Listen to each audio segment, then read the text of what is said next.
भारत माता की भारत माता की ರೈತರನ್ನು ಒಕ್ಕಲೆಬ್ಬಿಸುತ್ತಿರುವ ಸರ್ಕಾರಕ್ಕೆ ರೈತರನ್ನು ಒಕ್ಕಲೆಬ್ಬಿಸುತ್ತಿರುವ ಸರ್ಕಾರಕ್ಕೆ ರೈತರನ್ನು ಒಕ್ಕಲೆಬ್ಬಿಸುತ್ತಿರುವ ಸರ್ಕಾರಕ್ಕೆ ರೈತರನ್ನು ಒಕ್ಕಲೆಬ್ಬಿಸುತ್ತಿರುವ ಸರ್ಕಾರಕ್ಕೆ ಹಿಂದೂ ವಿರೋಧಿ ಸರ್ಕಾರಕ್ಕೆ ಹಿಂದೂ ವಿರೋಧಿ ಸರ್ಕಾರಕ್ಕೆ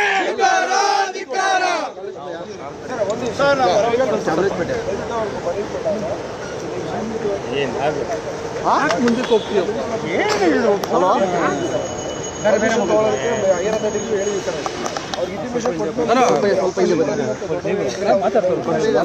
ದರ್ಶನ್ ಕೊಡಿ ಸರ್, ನಾವು ಮಾಡೋದಕ್ಕೆ ಅಲ್ಲ ಸರ್, ನಾವು ಮಾಡೋದಕ್ಕೆ ಇಲ್ಲ ಅಂತಿಲ್ಲ ಸರ್. ಟೋಟಲ್ಗೆ ಹೇಳಿದ್ರು ಸರ್, ಮಾತಾಡ್ಕೊಂಡು ಅವ್ರು ಹೇಳಿದ್ದಾರೆ ಸರ್. ಅವ್ರು ಬಂದು ಇದು ಮಾಡ್ಕೊಂಡು ನಾವು ಅವ್ರು ಕೊಡ್ತೀವಂತ ಪರ್ಮಿಷನ್ ಹೇಳಿದ್ದಾರೆ ಸರ್. ನಾವು ಅದಕ್ಕೆ ಯಾವುದೂ ಇಲ್ಲ ಅಂತಿಲ್ಲ ಸರ್. ಕಾನೂನು ಸುವ್ಯವಸ್ಥೆಗೆ ದಯವಿಟ್ಟು ಕೋರ್ಟ್ ಆದೇಶ ಇದೆ ಸರ್. ಎಲ್ಲಂದ್ರೆ ರ್ಯಾಲಿಗಳಾಗಲಿ ರ್ಯಾಲಿ ಮಾಡ್ತಾನೆ ಇಲ್ಲ ಅಲ್ಲ ಸರ್, ಯಾವುದೇ ಕಾಲ್ನಡಿಗೆ ಆಗಲಿ ಜಾಥಾಗಳಾಗಲಿ ಅವಕಾಶ ಇದೆ. ಗಾಡಿ ವ್ಯವಸ್ಥೆ ಮಾಡಿ ಕೊಡಿ, ಕಾರ್ನಲ್ಲೇ ಹೋಗ್ಬಿಡ್ತೀವಿ. ಅಲ್ಲಿ ದರ್ಶನ್ ಸರ್, ನೀವು ಇಲ್ಲಿ ಕಾರ್ನಲ್ಲೇ ಇಲ್ಲ ಸರ್, ಅಲ್ಲಿ ಕಚೇರಿ ಹೋಗಿ ಅವ್ರ ಕಚೇರಿ ಇಲ್ಲೇ ಇದೆ ಸರ್. ಅವ್ರದ್ದು MLA ಆಫೀಸ್ ಇದೆ ಸರ್. ಕಚೇರಿ ಇರ್ತಕ್ಕಂಥದ್ದು ಸ್ಟೇಟ್ ಲೆವೆಲ್ ಇದೆ. ನಾವು ಅವ್ರದ್ದು MLA ಆಫೀಸ್ ಹಾಕಿರೋದು ವಿಧಾನಸೌಧ ಇಲ್ಲ ಸರ್. ದಯವಿಟ್ಟು ಅಲ್ಲಿ ಕರ್ಕೊಂಡು ಹೋಗ್ತೀವಿ ಸರ್ ಆಫೀಸ್. ದಯವಿಟ್ಟು ಸಹಕಾರ ಕೊಡಿ ಸರ್. ತಮಗೆ ನಾವು ಹೇಳೋದು ಜಾಸ್ತಿ ಇದೆ. ಈಗ ಅವರು ಸಚಿವರು ಇದಕ್ಕೆ ಕರ್ಕೊಂಡು ಹೋಗ್ತೀವಿ. ಅಲ್ಲೇ ಹೋಗೋಣ. ಸರಿ ಸರ್. ಸಚಿವರ ಕಚೇರಿ ಅಲ್ಲಿ ವಿಧಾನಸೌಧ ಆಯ್ತು, ಅಲ್ಲೇ ಹೋಗೋಣ. ಸರಿ ಸರ್. ಅಲ್ಲಿದ್ದಾರೆ ಅವರು ಸಚಿವರು. ಅಲ್ಲ ಕೇಳ್ಬೇಕು ಸರ್. ಆಯ್ತು, ಸಚಿವರ ಆಫೀಸ್ಗೆ ಹೋಗೋಣ. ಸರಿ ಸಚಿವರ ಆಫೀಸ್ಗೆ ಹೋಗೋಣ. Okay sir. ಹೀಗೆ ಗಾಡಿ ಪ್ರಸನ್ನ ಈಗ ನಮ್ಮ ಗಾಡಿಯೆಲ್ಲ ಬೇಕಾದ್ರೆ ಬಸ್ ಇದೆ ಸರ್. ತಾವೆಲ್ಲ ಬರ್ತೀರ ಅಂದ್ರೆ ಬಸ್ಸಲ್ಲೇ ಹೋಗ್ಬಿಡ. ಹ್ಯಾಂಗ್ ಮಾಡೋದು? ಒಟ್ಟಿಗೆ ಹೋಗ್ಬಿಡ. ಹೋಗ್ಬಿಡ ಎಲ್ಲರಿಗೂ. ಆಯ್ತು ಅಲ್ವಾ? ಇಲ್ಲೇ ಗಾಡಿ ಇಲ್ಲೇ ಇಲ್ಲಿಗೆ ಎಲ್ಲ ಬಸ್ಸಿಗೆ ಹೋಗೋಣ ಬನ್ನಿ. ಕರಿ ಅಲ್ಲ, ಬಸ್ ದಿಕ್ಕು ನೇರವಾಗಿ ಅಲ್ಲಿಗೆ ಹೋಗ್ಲಿ. ತಿರುಗಿ ಏನಾದ್ರು ಆಡುಗೋಡಿ ಮಾಡಿ ಮತ್ತೆ ಇಲ್ಲಿ ಇನ್ನೂ ಒಂದು 200 ಜನ ರೆಡಿ ಇದ್ದಾರೆ. ಮತ್ತೆ ನಾವು ಕಚೇರಿ ಏನು ಹೋಗಕ್ಕಾಗತ್ತೆ, ಓಪನ್ ಆಗಿ ಈ ಕಡೆ ಬಸ್. ಈಗಾಗಲೇ ಅವ್ರನ್ನ ಬಂಧಿಸಿ ಆಡುಗೋಡಿ ಕರ್ಕೊಂಡು ಹೋಗಿ ಏನು ತಪ್ಪು ಮಾಡಿದ್ದಾರೆ ಅವ್ರು? 4-5 ಜನ ಏನು ಮಾಡಿದ್ರು ಅವರು? ದೇವಸ್ಥಾನ ಪೂಜೆ ಅಲ್ಲ, 2 ಜನ ಹೇಳ್ತೀನಿ, 2 ಜನ ಇರ್ಲಿ ಸರ್. ಏನ್ ಮಾಡಿದ್ರು ಅಲ್ಲಿ? ಇಲ್ಲ ಕುಸ್ತಿ ಮಾಡಿದ್ರ, ಬೆಂಕಿ ಹಾಕಿದ್ರ, ಅಥವಾ ಅವ್ರ ಆಫೀಸಿಗೆ ಕಲ್ಲು ಇರ್ಲಿ? 2 ನಿಮಿಷ ಅವ್ರು ಅಲ್ಲಲ್ಲ, ಅವ್ರು 2 ಜನ ಇದ್ದಿದ್ರೆ ಸರ್, ಅವ್ರು 2 ಜನ ಇಲ್ಲಿದ್ರೆ ನಿಮ್ಗೆ ಪ್ರಾಬ್ಲಮ್ ಏನಿಲ್ಲ ಸರ್? ಇಲ್ಲಿ ಸರ್ ಒಂದ್ ಸೆಕೆಂಡ್, ಅವ್ರೇನ್ ಜೈಕರ ಹಾಕಿದ್ರ ಅಥವಾ ಧಿಕ್ಕಾರ ಕೂಗಿದ್ರ ಅಥವಾ ಏನ್ ಮಾಡಿದ್ರು? ಕೂಗಿದ್ಮೇಲೆ ಇಲ್ಲ ಸರ್, ನೀವು ಅರೆಸ್ಟ್ ಮಾಡಿದ್ಮೇಲೆ ಪ್ರತಿಯೊಬ್ರು ಕೂಗ್ತಾರೆ ಸರ್. ನಾವು ಅರೆಸ್ಟ್ ಮಾಡಿಲ್ಲ. ಮೊದಲು ಅರೆಸ್ಟ್ ಮಾಡೋಕ್ಕಿಂತ ಮುಂಚೆ ನೀವು ಮಾತಾಡೋ ಕೂಡ ನಮ್ಮಲ್ಲಿ ಆಲ್ರೆಡಿ ಅವ್ರ ಫೋನ್ ಲೈನಲ್ಲೇ ಇದ್ರು ನಾವು ಮಾತಾಡ್ತಿದ್ವಿ. ಆದ್ರೆ ನಾನು ಹೇಳೋದು 2 ಜನ ಎತ್ಕೊಂಡು ಹೋಗಿ ಸಾಧನೆ ಏನು? ಕೇಳಿ, ನಾವು ಸರ್ಕಾರ ಏನು ಹೇಳ್ತಾ ಆ ಪ್ರಕಾರ ಮಾಡ್ತಕ್ಕಂಥದ್ದು ನಮ್ಮ ಕೆಲಸ ಆಗ್ತದೆ. ನೀವು ನಾವು ಹೇಳಿದ್ವಿ ಇದೇ ರೀತಿ ಶಾಂತಿಯುತವಾಗಿ ಹೋಗ್ತಿದ್ವಲ್ಲ. ನಾನು ಹೇಳಿದ್ದೀನಲ್ಲ, ಕೊಡಿ, ಮಿನಿಸ್ಟರ್ ಆಫೀಸ್ ಇದೆ, ಕೊಡ್ತೀವಿ. ಈಗ ಅವ್ರನ್ನ 4 ಜನ ಬಂಧಿಸಿದ್ರಲ್ಲ, ಅವ್ರನ್ನ ಬಿಡಿಸಿ ಬಿಡಿ, ನಾವು ಕರೆಸ್ತೀವಿ. ಅವ್ರನ್ನು ಕರೆಸಿ ಅಲ್ಲಿಗೆ. ಈಗ ರಾಜ್ಯಾಧ್ಯಕ್ಷರನ್ನ ಬಂಧಿಸ್ಬಿಟ್ಟು ನಾವು ಹೋಗಿ ನೀವು ಬಸ್ಸಲ್ಲಿ ಕರ್ಕೊಂಡು ಮನೆಗೆ ಕೊಡಿ, ಎಷ್ಟರ ಮಟ್ಟಿಗೆ ಸರಿ? ಕಾನೂನು ಮುಂದೆ ಎಲ್ಲರೂ ಅಲ್ಲ ಇರ್ಲಿ ಸರ್, ನಾನು ಹೇಳ್ತಾರದು ಬಂಧಿಸಿದ್ರೆ ಇಡೀ ಕಾರ್ಯಕರ್ತನ ಬಂಧಿಸಿ.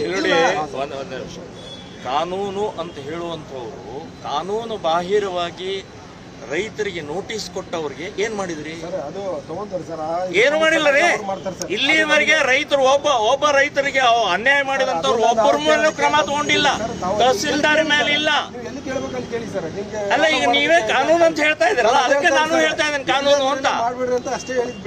ಅಲ್ಲ ನೋಡಿ, ಕಾನೂನು ನಮಗೆ ನಿಮಗೆ ಎಲ್ಲರಿಗೂ ಒಂದೇ ಕಾನೂನು ಇರುತ್ತೆ. ಈಗ ನಮಗ ಒಂದು ಕಾನೂನು, ರೈತರ ಪಹಣಿ ಮೇಲೆ ಹಾಕಿದಂತ ವಕ್ಫ್ ಬೋರ್ಡ್ ಏನು ದಾಖಲೆ ಇಲ್ಲದೆ ವಕ್ಫ್ ಬೋರ್ಡ್ ಮೇಲೆ ಹಾಕ್ತಾರೆ ಅಂತಂದ್ರೆ ಅವ್ರ ಮೇಲೆ ಏನ್ ಕ್ರಮ ತಗೊಂಡಿದ್ದಾರೆ? ಅದಕ್ಕೆ ಹೇಳ್ತಾ ಇದೀವಿ ಸರ್. ಅದಕ್ಕೆ ಕೇಳೋದಕ್ಕೆ ಒಂದು ಜಾಗ. ಸುಮ್ಮನೆ ಅಮಾಯಕರನ್ನ ಹಿಂಗೆ ಪಾಪ ರೈತರಿಗೆ ಏನ್ ಮಾಡಿದಾರ ಪಾಪ? ಸರ್, ಪ್ರತಿಭಟನೆ ಮಾಡೋದಕ್ಕೆ ಜಾಗ ಇದೆ ಸರ್. ಸರ್ ಪ್ರತಿಭಟನೆ ಮಾಡೋದಕ್ಕೆ ಜಾಗ ಇದೆ. ಮನವಿ ಕೊಡೋದಕ್ಕೂ ಜಾಗ ನಿಶ್ಚಯ ಮಾಡ್ತಾರೆ. ಅಲ್ಲೇ ಮನವಿ ಕೊಡಬೇಕು. ಎಲ್ಲಿ ಫ್ರೀಡಮ್ ಪಾರ್ಕ್ ಅಲ್ಲಿ ಇದ್ಯಾವ್ದು ಸರ್? ಯಾವಾಗ ಕೊಟ್ಟಿದ್ದೀರಿ ಸರ್? ಯಾರು ಕೊಟ್ಟಿದ್ದಾರೆ? ಆಯ್ತು, ಈಗ BBMP ಒಂದು ಏನೋ ಒಂದು ವಿಚಾರ ಆಗುತ್ತೆ ಅಂದ್ರೆ ನಾವು ಅವ್ರನ್ನ ಅಲ್ಲಿ ಕರೆಸ್ತೀರಾ ಕಮಿಷನರ್? ಆಯ್ತು, ನೀವು ಒಂದು ಕೆಲಸ ಮಾಡಿ ಇದಕ್ಕೆ ಯಾವ್ದೇ ನಿನ್ನೇನು ಬಂದಾಗ ಅವ್ರ ಮೆಮೊರಿ ಸ್ವಲ್ಪ ಅವ್ರಿಗೆ ಕೊಟ್ಟಿದ್ವಿ. ಯಾವುದೇ ಕಾರಣಕ್ಕೂ ಆ ಥರ ಮಾಡ್ಲಿಕ್ಕೆ ಬರೋದಿಲ್ಲ ಅಂತ ಹೇಳಿ ಏನು ಗುಂಪಲ್ಲಿ ಹೋಗ್ಬಿಟ್ಟು ನೀವು ಮನವಿ ಕೊಡ್ಲಿಕ್ಕೆ ಆಗೋದಿಲ್ಲ. ಸೊ ಇದು ಸ್ಟೇಟ್ ಇಶ್ಯೂ ಇದೆ. ಒಂದು ಕಾನ್ಸ್ಟಿಟ್ಯೂನ್ಸಿ ಸಂಬಂಧಪಟ್ಟಿದ್ದು ಅವರ ಪರ್ಸನ್ ಸಂಬಂಧಪಟ್ಟಿದ್ದಲ್ಲ. ಸ್ಟೇಟ್ ಇಶ್ಯೂ ಇರೋದ್ರಿಂದ ಸ್ಟೇಟ್ ಆಫೀಸ್ ಏನಿರ್ತದೆ ವಿಧಾನಸೌಧ ಇರ್ತದೆ, ಅದಕ್ಕೆ ಸಂಬಂಧಪಟ್ಟಂಗೆ ನಿಮಗೆ ಮನವಿ ಕೊಡೋದಿತ್ತು ಅಂತಂದರೆ ಸಂಬಂಧಪಟ್ಟವ್ರು ನೀವು ರಿಕ್ವೆಸ್ಟ್ ಕೊಡಬೇಕಿತ್ತು. ಇಲ್ಲಿ ಬಂದು ಇದು MLA ಆಫೀಸ್, ಸ್ಟೇಟ್ ಆಫೀಸ್ ಬಂದ್ಬಿಟ್ಟು ವಿಧಾನಸೌಧ ಇರುತ್ತೆ, ಅಲ್ಲಿ ಕೊಡಿ, ಏನು ತೊಂದರೆ ಇಲ್ಲ. ಇಲ್ಲಿ ಏನು ಕೊಟ್ಟಿದ್ದಾರೆ, ಇಲ್ಲೇನು ನಿನ್ನೆ ರಿಕ್ವೆಷನ್ ಕೊಟ್ಟಿದ್ದಾರೆ, ಆ ರಿಕ್ವೆಷನ್ಗೆ ನಾವೇನು ಮಾಡಿದ್ವಿ, ರೈಟಿಂಗಲ್ಲೇ ಕೊಟ್ಟಿದ್ವಿ, ಯಾವುದೇ ಕಾರಣಕ್ಕೂ ಅವಕಾಶ ಇಲ್ಲ ಅಂತೇಳಿ. ಆದರೂ ಕೂಡ ಸ್ವಲ್ಪ ಜನ ಸೇರಿಸ್ತಾ ಇದ್ದಾರೆ. ಇದಕ್ಕೆ ಯಾವುದೇ ರೀತಿ ಸಮಿತಿ ಇಲ್ಲ. ಸರಿ, ಜನ ನಾವೇನಾದ್ರೂ ನೀವು ಪ್ರತಿಭಟನೆ ಮಾಡೋದು, ಜೈಕಾರ ಹಾಕೋದು ಏನೋ ಈಗ ನಾಳೆ ಒಂದು ಸಾವು ಆಯ್ತಪ್ಪ, ಒಂದು ಜನ ಸೇರ್ತೆ, ಯಾವುದೋ ಒಂದು ಲೆಟರ್ ಕೊಡೋಕೆ ಇಲ್ಲಪ್ಪ, ಅದನ್ನು ಬೇಡ ಅಂತೀರಿ. ಇನ್ನೊಂದು ದಿವಸ ನಾಳೆ ನಾವು ಕೇಸರಿ ಬಾತ್ ಮಾಡ್ತೀವಿ, ಕೇಸರಿ ಹಾಕ್ಬಿಡಿ, ವಿರೋಧ ಆಗುತ್ತೆ, ಕೇಸರಿ ಬಾತ್ನು ತಿನ್ಬೇಡಿ ಅಂತ ಹೇಳ್ತಾರೆ. ನಾವು ಹಂಗಿರೋದನ್ನ ಸ್ವೀಕಾರ ಮಾಡೋಣಾಗಿದ್ರೆ ಹೌದು, ನಮ್ಗೆ ಅವ್ರನ್ನ ಬಿಡುಗಡೆ ಮಾಡಿ. ಈಗ ಅವ್ರನ್ನ ಕರೆಸಿ, ನಾವು ಈಗ ರಾಜ್ಯಾಧ್ಯಕ್ಷ ಇಲ್ದ್ರೆ ಮನವಿ ಹೆಂಗೆ ಕೊಡೋದು? ವಿಧಾನಸಭೆ ಅವ್ರನ್ನ ಕರೆಸಿ, 2 ಜನ ಅರೆಸ್ಟ್ ಮಾಡಿ ಸಾಧ್ಯ ಏನು? ಕರೆಸಿ, ಅವ್ರನ್ನೂ ಕರೆಸಿ. ಈಗೊಬ್ಬ ಜನಪ್ರತಿನಿಧಿಗೆ ಮನವಿ ಕೊಡೋದಕ್ಕೆ ಅವಕಾಶ ಇಲ್ಲ, ಇಲ್ಲಿಂದ ಹೋಗ್ಲಿಕ್ಕೆ ಅವಕಾಶ ಇಲ್ಲ. ನಿಮಗೆ ಸಂಬಂಧಪಟ್ಟ ಆಫೀಸಲ್ಲಿ ಕೊಡಿ, ಇಲ್ಲ.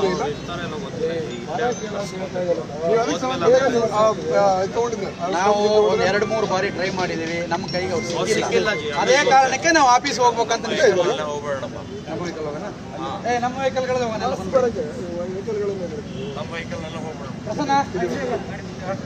ಇನ್ನೆಲ್ಲ ವೆಹಿಕಲ್ ಗಾಡಿನ ಫಾಲೋ ಮಾಡಿ. ಗಾಡಿ ಹೊರಟ ಮೇಲೆ ಎಲ್ಲರೂ ಹೊರಡೋಣ.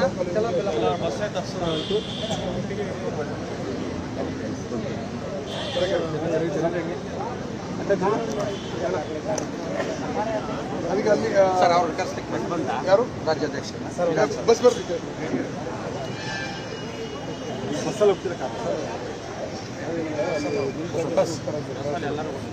ಎಲ್ಲ ಒಟ್ಟಿಗೆ ಹೋಗ್ತೀವಿ.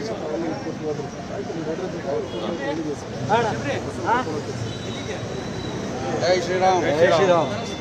ಕರೆ ಬರ್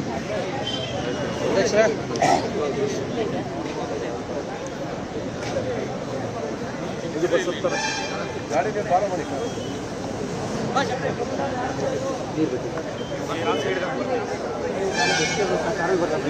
ನೀವು ಗಾಡಿ ಫಾಲೋ ಮಾಡಿ.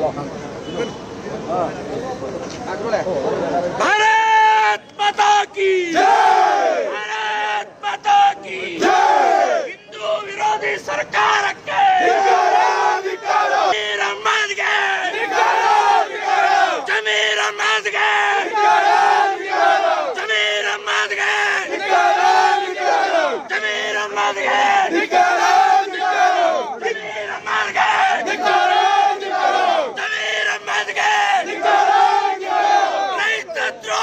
जमीर अहमद के